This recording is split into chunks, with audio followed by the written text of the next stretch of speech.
یہ جو چھوٹی چھوٹی باتیں ہیں میں بہت بڑی سمجھ کے تو آپ کے ساتھ شیئر کرنا شروع کر دیتا ہوں کہ جی یہ میری ذہنی کاوش جو کہ میں تخلیقی عمل کے دوران کچھ باتیں میرے ذہن میں آتی ہیں وہ میں کچھ لکھ دیتا ہوں، کچھ آپ سے شیئر کر دیتا ہوں۔ تو بس کچھ ایسا ہی ہے، ہر بندے کی زندگی جو ہے اپنے اوپر فخر اور بان کے ساتھ گزرتی ہے، اور اپنے لیے اچھائیوں کے وہ بہت سے راستے، بہت سی دلیلیں ڈھونڈ لیتا ہے۔ اکثر یہ ہوتا ہے کہ ہم کہتے ہیں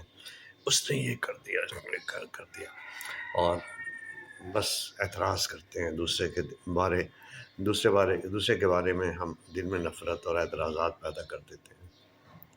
جبکہ وہی خامیاں ہم میں موجود ہوتی ہیں، وہی خامیاں ہم میں موجود ہوتی ہیں، ہم انہیں جانتے بھی ہیں، لیکن میں نے تو وہ اس لیے کیا تھا، اور اس کی جسٹیفیکیشن ڈھونڈ لیتے ہیں اور سمجھتے ہیں کہ ہم نے جو کیا وہ صحیح غلط تھا، یعنی جو غلط ہم نے کیا وہ صحیح تھا، اس لیے کہ ہمارے پاس اس کی جسٹیفیکیشن ہے۔ وہی بات ویسے ہی حالات میں اگر کوئی اور کرتا ہے تو اس کی جسٹیفیکیشن ہم تلاش نہیں کرتے، اس کی غلطی کی جسٹیفیکیشن، اس کی وجوہات کو ہم خود بھی سمجھنا شروع کرتے ہیں۔ تو میرا خیال ہے کہ ہمارے آپسی مسائل بہت سے، ہماری آپسی نفرتیں بہت سی دھل سکتی ہیں، ختم ہو سکتی ہیں، صرف یہ ہے کہ جن بنیادوں پر ہم اپنا تجزیہ کرتے ہیں، اپنے لیے غلطیوں کے امکانات ڈھونڈ لیتے ہیں اور انہیں جسٹیفائڈ قرار دے دیتے ہیں، ویسی ہی وجوہات اور ویسی ہی مجبوریاں اگر ہم دوسروں کی بھی تلاش کر لیں تو ہم بے شمار ہماری اپنی اور دوسروں کی غلطیاں جو ہیں وہ ایک طرح سے نہ صرف بیلنس ہو جائیں گی، بلکہ ہمارا ایک دوسرے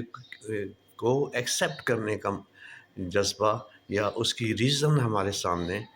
آ جائے گی، اور نفرتیں کم ہونے میں یہ اپروچ یقیناً مدد ضرور کرے گی۔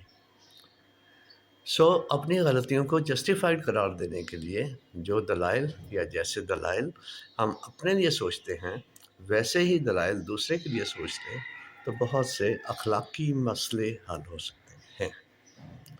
تو یہ ہے جی ایک میرا تخلیقی یا علمی یا وزڈم کے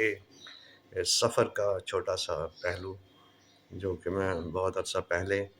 جس کنکلوژن پہ پہنچ گیا، میں نے کہا چلو آج شیئر کر دو، شیئر کیجئے، غلطی ہے تو معاف کیجئے، اعتراض کیجئے، کمنٹ کیجئے، بتائیے کہ نہیں بھائی یہ مسئلہ ایسا ہے، شاید ہم ایک قدم آگے بڑھ کر مل کر سوچ سکیں۔ Thank you.